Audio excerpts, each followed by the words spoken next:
Secular and religious figures differ on this issue, but is Obama attracting attention to himself by his words and actions?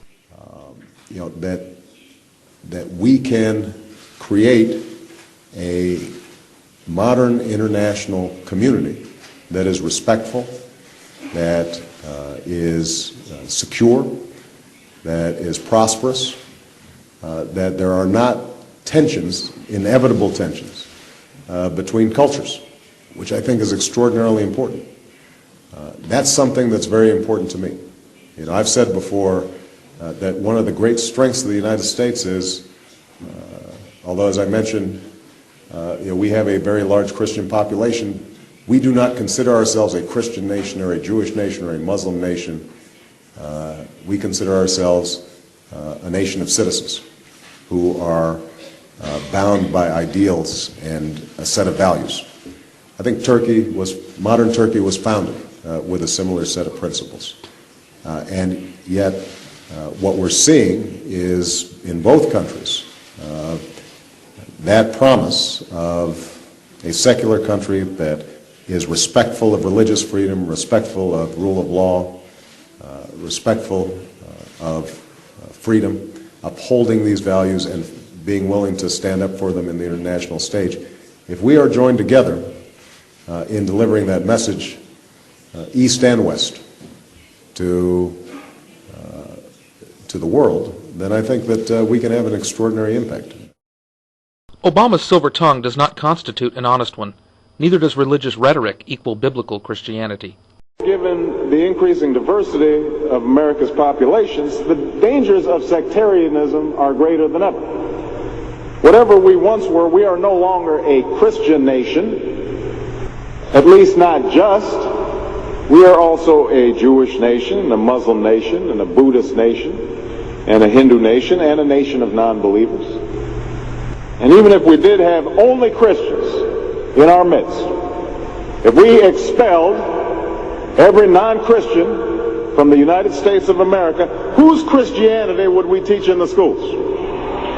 Would it be James Dobson's or Al Sharps's? Which passages of Scripture should guide our public policy? Should we go with Leviticus, which suggests slavery is okay, and that eating shellfish is an abomination? Or we could go with Deuteronomy, which suggests stoning your child if he strays from the faith? Or should we just stick to the Sermon on the Mount, a passage that is so radical that it's doubtful that our own Defense Department would survive its application? So before we get carried away, let's read our Bibles now. Folks haven't been reading their Bible. Which brings me to my second point. Democracy demands that the religiously motivated translate their concerns into universal rather than religion-specific values. What do I mean by this? It requires that their proposals be subject to argument and amenable to reason. Now, I may be opposed to abortion for religious reasons, to take one example, but if I seek to pass a law banning the practice, I can't simply point to the teachings of my church or evoke God's will. I have to explain why abortion violates some principle that is accessible to people of all faiths, including those with no faith at all. Now, this is going to be difficult for some who believe in the inerrancy of the Bible, as many evangelicals do. But in a pluralistic society, we have no choice. Politics depends on our ability to persuade each other of common aims based on a common reality. It involves compromise, the art of what's possible. And at some fundamental level, religion doesn't allow for compromise. It's the art of the impossible. If God's spoken, then followers are expected to live up to God's edicts, regardless of the consequences. Now, to base one's own life on such uncompromising commitments may be sublime, but to base our policy making on such commitments would be a dangerous thing. And if you doubt that, let me just give you an example. We all know the story of Abraham and Isaac. Abraham's ordered by God to offer up his only son. Without argument, he takes Isaac up to the mountaintop, he binds them to the altar, raises his knife, prepares to act as God commanded. Now, we know things worked out. You know, God sends down an angel to intercede at the very last minute. Abraham passes God's test of devotion. But it's fair to say that if any of us leaving this church saw Abraham on the roof of a building raising his knife, we would at the very least call the police and expect the Department of Children and Family Services to take Isaac away from Abraham. We would do so because we don't hear what Abraham hears. We don't see what Abraham sees.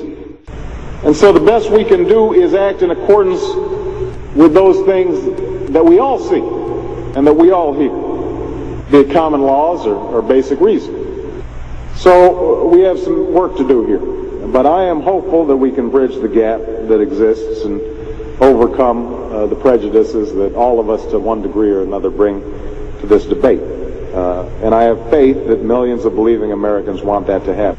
No matter how religious they may be or may not be, people are tired of seeing faith used as a tool of attack.